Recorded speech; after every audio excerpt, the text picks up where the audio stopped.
नमस्कार, ताजा अपडेट के साथ मैं हूं आपके साथ अशोक वर्मा। आप देख रहे हैं टीवी20 न्यूज।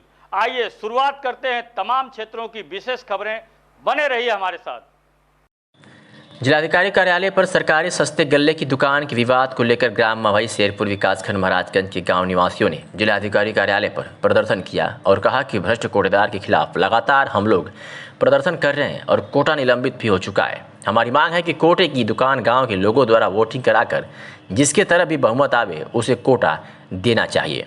उसी मांग को लेकर आज ग्राम वासियों ने जिलाधिकारी से मिल अपनी शिकायत दर्ज कराई।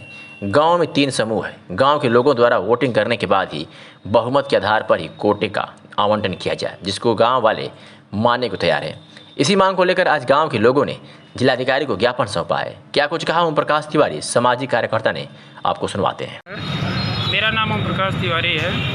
कहाँ रहने वाले हैं? मेरा गांव मवई शेरपुर है, ब्लॉक महाराजगंज है।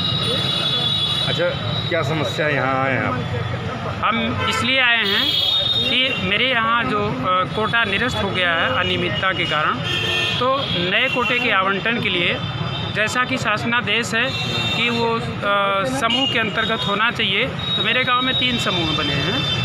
तो जनता की मेरे गांव में पूरे गांव वालों की ये आम राय है कि यहाँ पे जनमत संग्रह के आधार पे लोगों के विचारों को उसमें सम्मिलित किया जाए और उसमें वोटिंग कराया जाए। तीनों समूहों के बीच में वोटिंग करवाया जाए और उसमें जिसका बहुमत हो वो उसी को जो है कोटे का आवंटन हो।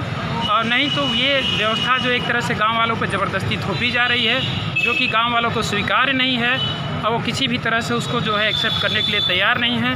वो अपने गांव के सारे लोग यहाँ पे आए हैं, 100-150 की संख्या में लोग आए हैं। डीएम साहब को ज्ञापन देंगे, अपने विचारों से अवगत करवाएंगे और रिक्वेस्ट करेंगे कि मेरे यहाँ चुनाव करवाया जाए। चुनाव के माध्यम से तीनों समूहों में गांव वालों के विचार को वहाँ पे गांव वालों के जो है मत को के आधार पे उसमें डिसीजन लिया जाए। जिसका बहुमत हो उसी को कोटे का आवंटन हो और हम लोग उसी को मानेंगे और उसी लिए हम लोग आए हैं डीएम साहब से मिलने।